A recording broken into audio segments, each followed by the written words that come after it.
Okay, I've been talking and talking for an hour. I did not realize that I've run out of data, and so everything I did not record, but it was not streamed to you guys. So now I just have to start over again. So tiring. Funny thing is that only one person was even watching before now. But anyways, anyhow, let's start afresh. Let's start afresh. But this time, I'm not going to be typing everything from scratch. Life made easy, Abby. Okay, so this is our HTML file, dead simple HTML. It just has this simple HTML structure, head, body tag, and within it we have these HTML tags which I used here. We have the H1, the P tag, and all the rest. Okay, so the whole idea is to manipulate this DOM, this HTML using JavaScript. Okay, and to better explain the DOM, we use this diagram here, which I found on W3 Schools. This DOM tree object. So the DOM simply means document object model, which is a way of treating HTML elements as objects. So it forms this kind of tree-like structure. Okay, so we have the document at the very top, and then we have the root element, which is the HTML. Then within it, we have the element to the left, which is the head, element to the right, which is the body. Okay, and within it, we have other elements just like that, nested inside the tree. Okay, so what the DOM simply means is each of these elements being treated as objects so that JavaScript can interact with them. Now, JavaScript has the ability to interact with any DOM element as long as that thing exists in the DOM tree. The JavaScript has the ability to manipulate it. Okay, so first thing first is to understand selectors, how we can actually reference these elements in our JavaScript so that we can manipulate them. And to do that, we use selectors. So the first common selector that we use is the get element by ID. This guy, get element by ID. So what this selector right here is simply doing, this first one, is that it's going to target this H1 that has the ID property whose value is header. So if I go back to JavaScript now, you see that the get element by ID accepts a string whose value is header, which is similar to the value of this attribute right here. You understand? So it's going to take this and then store a reference to it inside this variable called h1. This is a variable called h1. Okay, and then on this other line we logged it to the console. So if I save the JavaScript file right now, so let's go to this place right here, so to tell you that I've actually done a lot of work. See, this is the output, previous outputs that I've been working with. I was recording and I did not know or realize that I've run out of data. So sad, but anyways, we survived. So if I refresh, you see we have this right here, a reference to the h1 tag. Okay, so this is the h1 tag being referenced. That's what's logged here in the console. So when I hover it, you see that it aligns it on the other side. Okay, so that's the I'm going to comment all of this out. So take them piece by piece. So if I save, go back and refresh. Okay, so I commented out all the other JavaScript code. I just left this part that I'm treating. Okay, so we get this reference to the h1 tag here using the document.get element by ID, and I'm very sure you know where this document is coming from. This document is the overall document in the DOM tree, that very first element in the DOM tree. So if I take you back to the browser, I'm very sure you've seen this diagram. I started with this diagram. So this guy, this is the one that we're referencing when we say document. And since it's an object, it means it has properties and methods. Okay, and some of the properties is one of the methods is dot get element by id, which we use to target elements within it that has the id of the value we pass into it. Okay, so the document has this method get element by id, which takes in this string, okay, which is an header, which is similar to this. Okay, so what this will do is grab a reference to the element that matches this requirement, and it only grabs the first one it finds. Now id, if you know about HTML, you will know that the values of id attributes are meant to be unique. You can't have two elements having id of same attributes. That's wrong. That's very wrong. So it has to be unique. But then if for any reason you make a mistake of creating two elements with an id of same value, it's going to grab the first one it finds.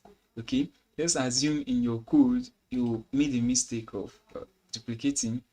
So in order to test this out, like just put nice here and then save. We go back to the browser, you see, and then refresh. You see we get the second one here, which is nice, and then this one that is just done. But then it only grabs the one that has DOM in it, okay, because that's the first one in the DOM tree. That's the first one it finds. Okay, so document.getElements by id grabs the first one that it finds. Okay, you understand, right? Yeah, so it's going to grab a reference to the first header that it finds. If I move the nines upward and then save, you see both of them have the same value, I'll be in their id attributes. They both have header. This is wrong. You can't really do it. This is bad practice, okay? But this is just for example reference purposes. Okay, so if I refresh, you see now that the nines is at the top, this one's at the bottom, and then we have reference to the one of nines, not the DOM, because now that one comes first. Okay, so that's the one that actually came first, so it will make reference to that guy. So let's take out we don't really need it. So remember, the value has to be unique, and document.getElement by id only gets the first element, the first one that is being referenced, or the first one that it finds rather. So that's the one that it will actually render. Okay, so another selector that we have other than the getElement by id is the getElement by class names. Okay, getElements by class name. See, there's an s here. Okay, so if I'll comment this console log, which I did here, what I simply did was reference all the elements that have the class test, that has a class whose attribute is test. Okay, so if I go to the HTML, you will notice these elements, these three elements here have the class test. They have the class, these three have the class test within it. So these are the elements I'm actually talking about. Okay, so this selector is going to return all the elements that has this class test. Okay, now we're logging it right here. Okay, so if I save and go back to the browser, refresh, you see we get this HTML collection right here. So if I expand it, if I hover p.test1, you see it references it, test, and the span. Okay, so it's referencing each one, it's grabbing a reference to each one of them. Okay, so this class is not tied to the element itself. If you notice, this one is a span, the other two are p tags, but this one is a span. So it grabs them regardless of the element. As long as it has that class test, it's going to grab it. You understand? That's all it's concerned about. It's not concerned about the element itself. It's only concerned about the class test. You grab. Yes, I know you grab. Okay, so if we go back to the browser again, you'll notice that we get something called an HTML collection. Okay, so that's what it returns. HTML collection is almost like an array, but it's not an array, but it's almost like an array. It has the dot length property. If I expand it, you see that it has this dot length property, which array normally most array has, but there are some array methods that are not supported by HTML collection. Okay, so before now, or in those days when we only had the HTML collection available to us, what we normally do, if we want to manipulate it like an array, we convert it to an array. So there's a way we normally convert HTML collections to array, which I maybe one of the projects that we're going to dive into, we would use it again, or we'll use that approach. Okay, so going back to our VS Code. Okay, so we've talked about get element by class name, talked about get element by ID, which is unique. Get element by class name gets a collection of elements. So to reference each one of them, I created this for loop right here, which I'm very sure you know how to do. Which declared a variable called I, initialize it to 0, and say why I is less than ps the length. Remember, ps is this variable. We stored a reference to all the elements that was found using this selector get elements by class name, and length is a property of the HTML collection. That's why I can actually use it right here. And then we are logging, since it's like an array, we can actually reference each element using this array syntax right here. That's square bracket, and then I put I, which is this variable, in here. So it keeps translating 0, 1, 2, just like that. Okay, so it's just like looping through an array, which we've done before. So if I save and then go back to the browser, refresh, you see now we get each of the elements. We get direct reference to each of this element right here. Okay, so we have the first P, second P, and then the span itself, of which all of them have the class of test attached to it. So moving on, we also have the ability to target elements using the tag name in JavaScript. Okay, so which is document.get elements. See, it's still plural by class name.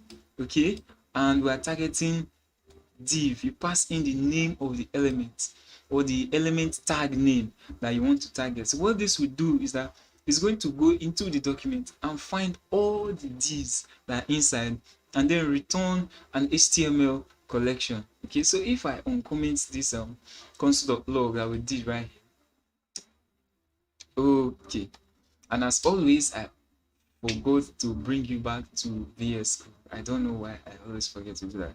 Okay, so this was what I just commented out. This document will get element by class name, and then we'll pass in a string whose value is the tag name or element name that we want to retrieve from the document. Remember, we are making reference to the document, and then we're logging it right here because it's stored inside this variable called divs, and we're logging it on the other line. So if I save this, then go back to the browser and refresh, you see we get another HTML collection.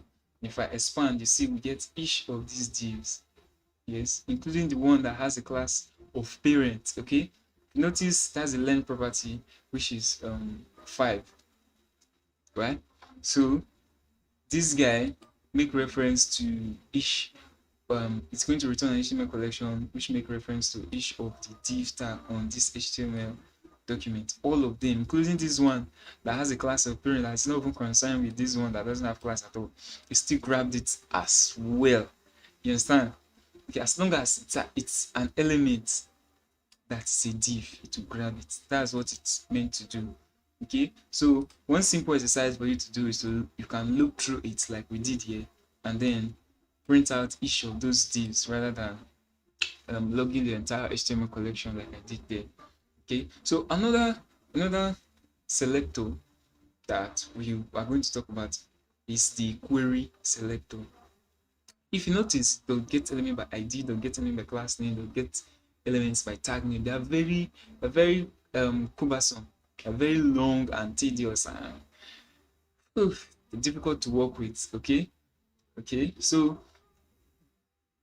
query selector was being introduced as a way to resolve that problem. Okay, so the query selector allows us to target or reference HTML elements using valid CSS selectors. Okay, so h1, just h1, which is the element or tag name, is a valid CSS selector. That's why we can actually use it, because it's a valid CSS selector. Okay, so we can use it to reference the element h1. Okay, so I'm storing it inside this variable called what, h12, and then I'm logging it on this other line. So let's uncomment it out. I logged it right here. Okay, so document the query selector h1, store it inside this variable, and then log it out. So if I save, go to the browser, bring you here when I open the chat already, and then refresh, you see we get the h1, we get a reference to the h1. Okay, you understand? So it must not just be h1, it can be any other element. You can target a p tag, you can target a div, you can target a span tag, but you can reference the element. Any valid CSS selector works here. Okay, so moving on, if I move on to the next place where we actually target the using the same query selector, but this time I use a CSS selector for targeting IDs. So this is how you target IDs in CSS hash header. Okay, so and then I stored it in a variable called h3, then logged it to the console. So if I uncomment it out, see I've commented out the login of h2, so it's not going to show. It's going to display h3 this time, but then we're referencing the same element itself, so not much would really change. So if I refresh, see we still get the h1 right here. Understand? So we're using the CSS selector for targeting an ID. Okay, so if we go to our HTML, you see now that this h1 has an attribute called ID, whose value is header. Okay, which we can target in CSS. That's how we write it in CSS, but we're using it here in JavaScript. That's the advantage or beauty of the query selector. I love the query selector. I use it a lot because I have more flexibility with CSS selectors than I have with traversing DOM and JavaScript. Yes, so sad, but it's even easier. It's not about the fact that I'm much more acquainted to one. It's just that it's easier to manipulate or traverse DOM using CSS selector than it is with JavaScript. It's longer to use JavaScript. The syntax is longer to use JavaScript than it is to use CSS. Okay, so now this is for ID. Okay, so this one, just like getElement by ID, only grabs the first element that it finds on the DOM. It only grabs the first element that matches that selector that it finds on the DOM. So to prove that, I'm going to uncomment this line, okay, and then remove this. This query selector right here is meant to target class. See, this dot test is a class selector in CSS, it's a valid class selector in CSS, which we use to target classes. Okay, so what this is meant to do, is to actually target all the elements on the DOM that has the class test. So if I go to my HTML, you'll notice that these three elements here have the class test, and I'm very sure you've seen them before. We target them here using the getElement by class name. But in this scenario, we're using the query selector and we're logging it right here because we stored it inside this variable called test, right? So I've saved, go back to the browser and refresh. Notice we only get the first p tag, only the first one. There are three elements with this class, right? But we only got the first one. We didn't get the other ones. Reason is because query selector, just like getElement by ID, only return the first element it finds on the DOM. So in order for us to comfortably reference all the elements that have that class, we need to specify, or we need to use the method querySelector all. Now, mind you, JavaScript is case sensitive, so if you notice, the query is lowercase q, but the selector is uppercase s, as well as the all uppercase e.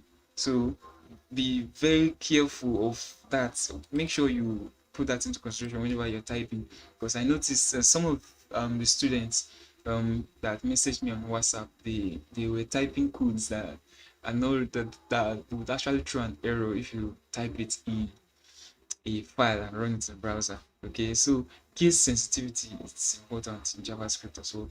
Okay, so we have to use the query selector also. If I save this, go back to the browser,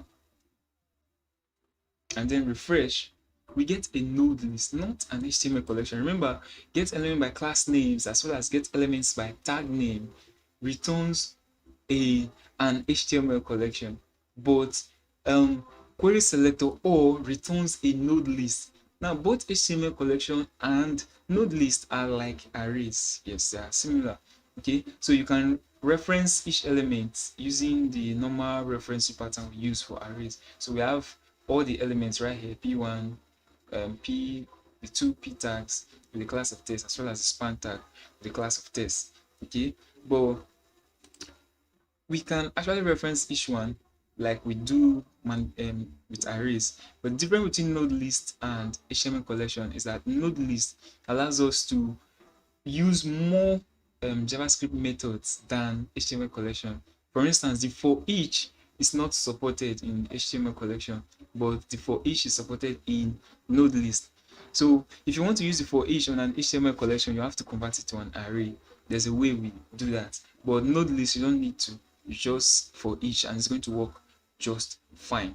Okay, so coming back to our code, we've used the query selector all, which we use to target all the elements on the DOM.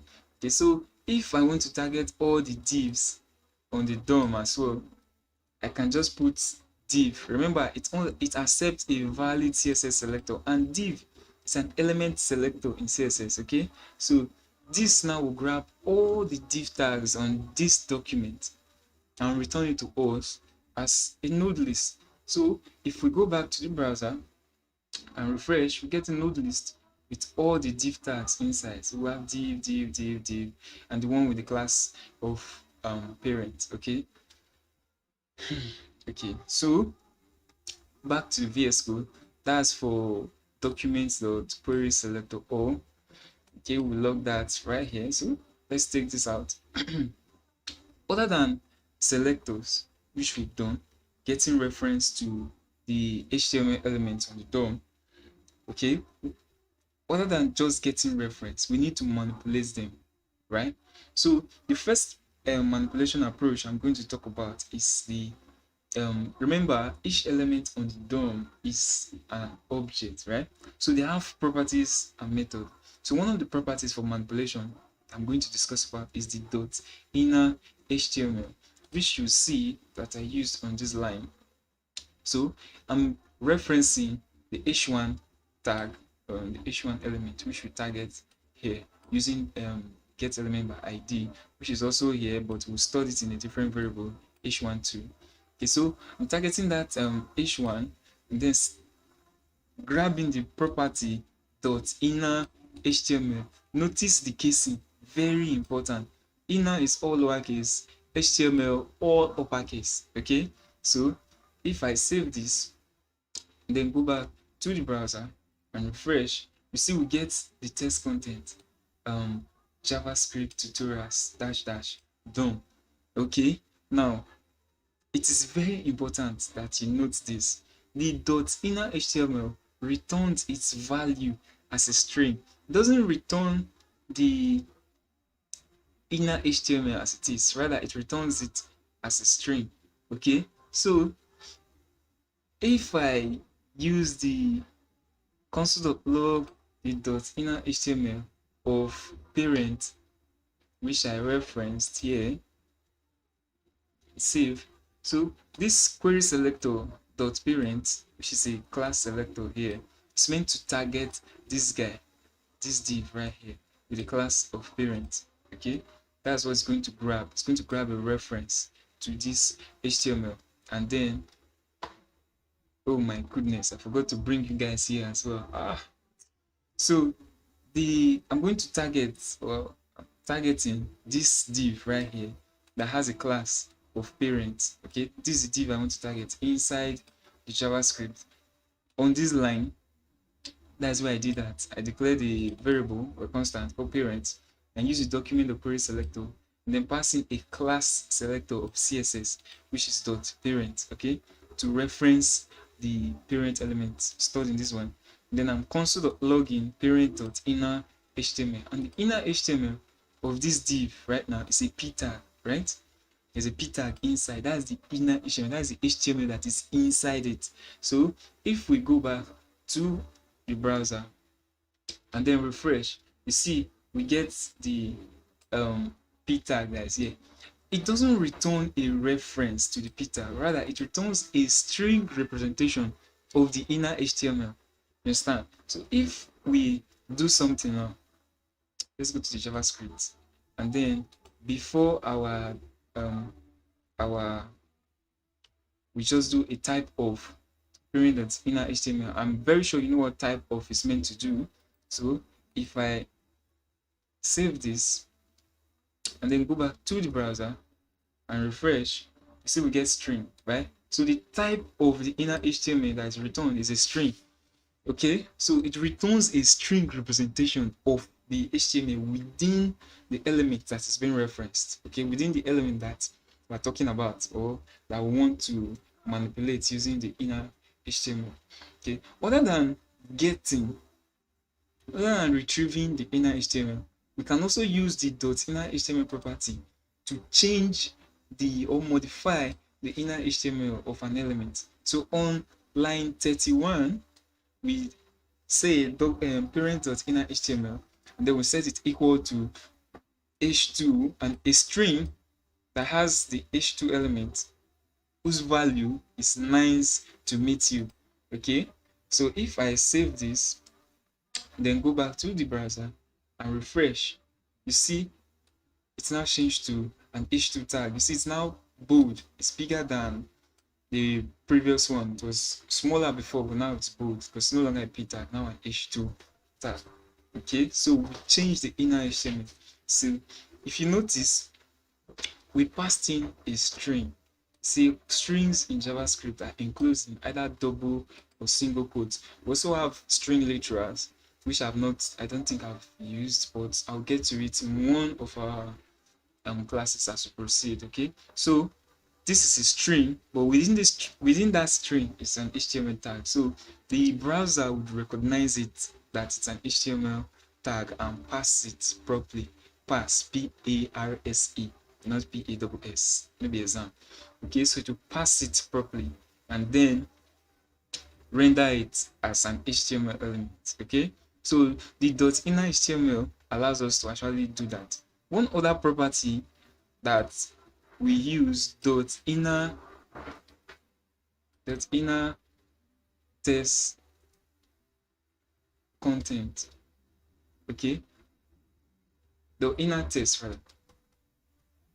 If I save and refresh, you see we get the h2 everything as it is. It did not pass it to an HTML. It did not pass it. It just took the string as it is and interpreted it and displayed it that way. So that .inner test does not pass to HTML. Okay, so that's the difference between inner HTML and inner test. Inner test is just test. It's expecting plain text. That's what it's meant to expect.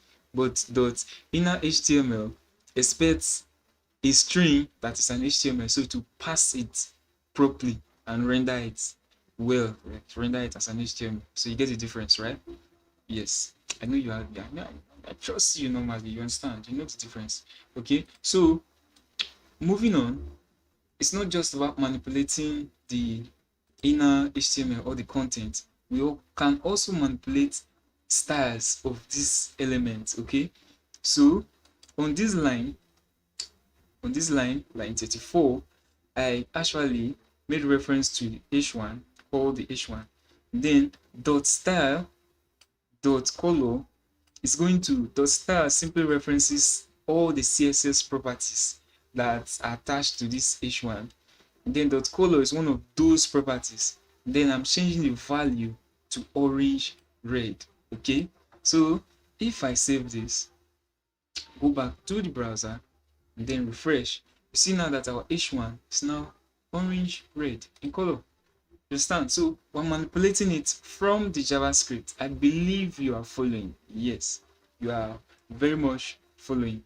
Okay, so we use this style.color to manipulate the value of the h1 tag. Okay, you understand? It's what it's meant to do. So other than just color, we can manipulate all the CSS properties. All the CSS properties that you know can be manipulated using JavaScript from, or as using the style attributes, okay, of the DOM object h1. So then a reference to the DOM object with this property style that still has a property color that we change the value to orange red. So this string right here for color, or this string here, can be any valid CSS value for the property color. Understand? If you know about CSS, you know what we have what we call properties and values, okay, which we use to style how these elements are being represented and rendered on the DOM. Okay, so CSS is all about presentation. So color is a property, orange red is a value, it's a valid value for that property. Okay, so there are other valid values. Some of them are in hexadecimal, some are in RGB, okay, some are in HSL. You understand? So there are different valid values for the property color. So name of colors is one of the valid properties, and not all the names are actually supported in CSS, but we have a handful of them which you can use. So one of them is orange red, which I used here. Okay, so other than colors, we can also style, manipulate background, because like I said before, any CSS property can be manipulated from JavaScript. Okay, so now this is background color. In CSS, it's actually background hyphen color, something like this. What am I typing? It's actually background hyphen color. This is how you specify the property in CSS, but this is not supported in JavaScript because this hyphen here represents subtraction in JavaScript, so that will throw an error. So in JavaScript, we use camel casing. When whichever property in CSS that uses hyphen, in JavaScript you revert it to camel casing. You use camel casing. Okay, yes. So style.background color, which means we want to change the background color of the parent tag. Remember, this one references this div right here, which we target here. This was where we target it. We did document the queryselector.parent. Okay, so we're trying to change the background color to green. So if I save this now and go back to the browser, take you here, okay, and refresh, you see now that it's now green right here. This is the parent tab. It's now colored green. Now you see how we can actually use JavaScript to manipulate stylings of HTML elements. Now you might be wondering, how does it really do this? The trick, or the truth be told, it's actually using inline CSS. If I go to the element tab, you will see here that we have a style attribute whose color is set to orange red. That's what JavaScript is just doing.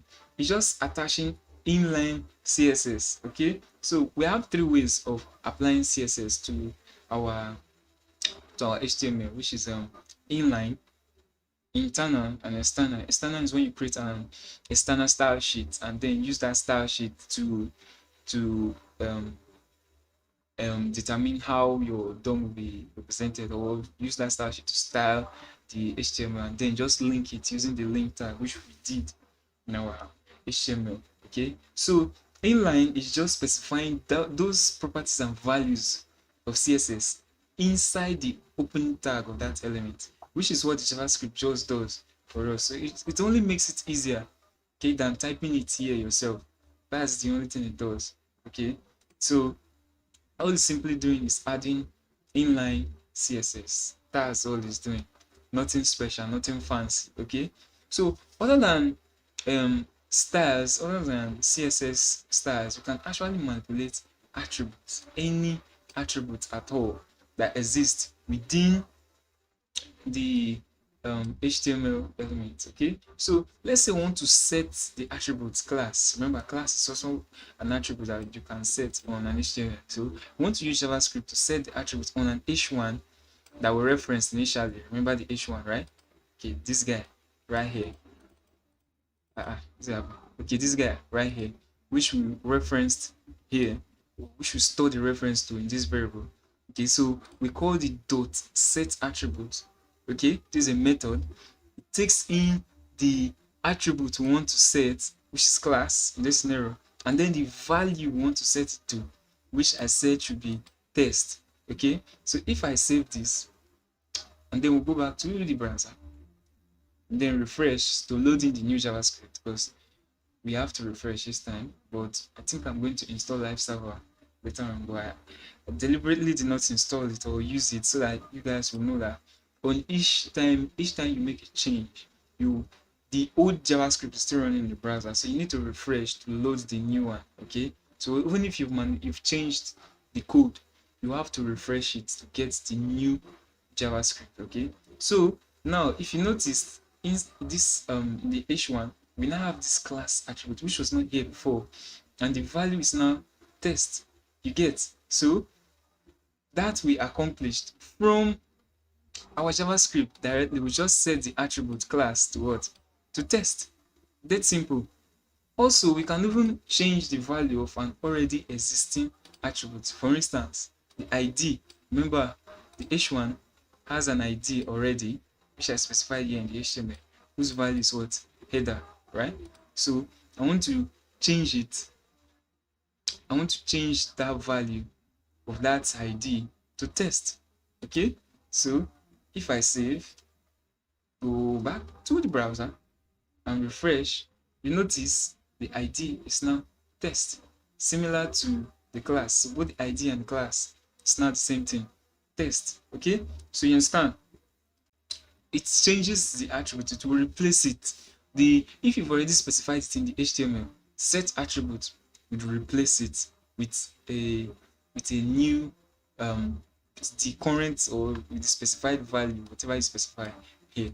Okay, so also we can use it to set the style or change the style of the elements. Okay, so set attributes, and then I pass in style. Remember, style is an attribute, right, of an HTML, which is when we want to do inline CSS, we use the style attributes. Okay, so the value is going to be a valid CSS properties and value separated by semicolon. So I just set background color to purple, semicolon. So I can add another property here. Let's say test transform,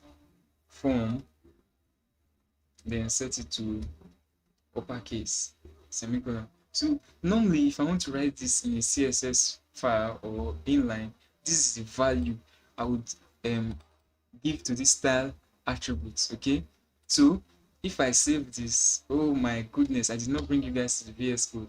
Wow, don't mind me. Udish. Okay, so this is what I just wrote, this h1.set attributes, and I'm setting the style attributes. Okay, this style attribute, and the value is a valid CSS rule, something I can just put inside the style attributes in the HTML directly inline. Okay, so that's this, the value in this case is CSS, regular CSS. Okay, so if I save this now and then take you to the browser, I never forget to bring you to the browser, but I always forget to take you to the VS Code. Okay, so we see now that the H1 now has a background color of purple. Okay, the background color is now purple. You understand? Dead simple, right? And also the it's now all uppercase. If you can see, it's all uppercase, no longer lowercase. Abi, initially it was lower, some were lowercase, some were uppercase, but now everything is uppercase because of this CSS rule that is specified right here. Okay, so also we can also use the JavaScript. You can use JavaScript to manipulate elements. You can use to create an element. You can use to add an element to the DOM. You can use to remove an element from the DOM. You can use to replace an element on the DOM. But I'm going to just talk about creating, adding, and removing. Okay, so to create an element, or to create an HTML element is very simple. This line 44, oh my goodness, bringing you guys back to VS Code. Okay, line 44, what we simply do is declare a variable and then set it to document.create element, and then the value we pass in is a string that matches the name of the element that we want to create. Okay, so in this scenario, it's a p tag. I want to create a p tag. Okay, so let's log it out in the console. So line 45, we are logging it out to the console. If I save, then take you to the browser, refresh, still get a p tag and it's empty, right? There's nothing inside it, it's dead empty, and it is not on the DOM. If I go to the elements tab, you won't see that p tag here. It is nowhere to be found on this DOM. Okay, it's empty and it's not yet on the DOM, although it's in the computer's memory. Yes, it's in the computer's memory, but then it's not on the DOM yet. Okay, so in order to give it a value, on the next line, I use the dot inner HTML attributes, which of course you know how to use. And then I set its value to zeta. It's a not so popular name, but it's a special name to me anyway. So I set its value to zeta. So if I save, go back to the browser. Okay, before I go back to the browser, let me bring it to VS Code. Line 46, I just simply target the or reference the created p, which is what I call the variable right here, and then set the dot inner HTML. Remember, we can still do this even though it's not on the DOM, but it's still an object, an HTML object. So dot inner HTML and set its value to zeta. Also, we can use dot inner test. Since this is just a test, we can do dot inner test. Okay, dot inner HTML, dot inner test, both would work for this scenario. Okay, so if I go back to the browser and then refresh, you notice now that we now have a test inside the p tag. Okay, so it's not on the DOM. That's why when I hover, it doesn't show that orange and blue highlight on the other side because it's not on the DOM yet. So how do we then place it on the DOM? Okay, so if we go back to VS Code, remember the parent element, right? Which is this div right here, this one, the class of parent, which we referenced in our JavaScript somewhere here using the query selector and the valid CSS selector, okay, that targets a class. Okay, so we've actually gotten a reference to that element, right? So we can call the dot append shard. See the camel casing, very important, very important. You just cannot omit that. So we call the dot append method, passing in the objects that we just created, the HTML object that we just created. So if I save and then take you back to the browser and refresh, you'll see now that we get this p tag zeta. So if I hover, see, we now get that orange blue highlight because it's now on the DOM. Okay, so it's referencing it. Okay, so now we've actually created, modified, set the value, and added it to the DOM. Okay, also we can remove from the DOM. Okay, so now we reference this child element, which is inside this p tag right here, this one, this rather inside this div tag. I give it a class of child and its value is my name is Ralph. Okay, Ralph is also an important name to me, my body. Okay, so on this line, that is just oh, back to VS Code. Back to VS Code. Remember VS Code back. Thank you. Okay, so on line 29, okay, I make a reference to an HTML element whose class is shared using the document or query selector. And if I go to the HTML, this is the guy we're talking about, this p tag right here. That's the guy we're talking about, and it's inside this div. Okay, it's inside the div which has a class of parent. So we've referenced the parent here, reference the child here. Okay, so I want to remove this child from this parent. Okay, so you can remove a child from a parent, you can't remove a parent from a child. Okay, you understand? I can't take the parent out of the child, but I can take the child out of the parent. You understand, Abby? Yes. Okay, so on this line right here, line 52, we actually simply say parent, which is a reference to the parent element, dot remove child, and then pass in the HTML object, okay, that is the child. The HTML element is the child I want to remove. That's all we pass in. Okay, so if I save and then take you to the browser and refresh, you notice we only have Zeta here. Ralph has gone away. Ralph left me. He left me and went for Christmas without me.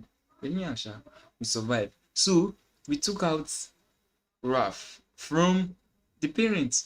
You understand? So this is one of the methods we actually use to remove elements. One other way we can use is the inner HTML. We can also use the inner HTML to remove or replace the inner HTML of the element, just like we did right here, this parent.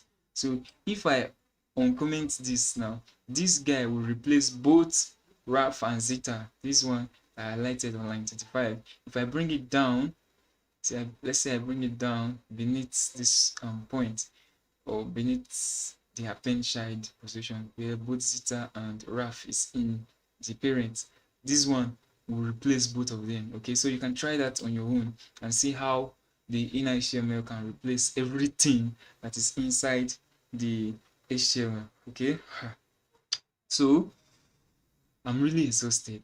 I did not know I ran out of data, so I had to repeat this whole class again. I previously did it was initially 1 hour, but this time I think I've recorded for 47 minutes.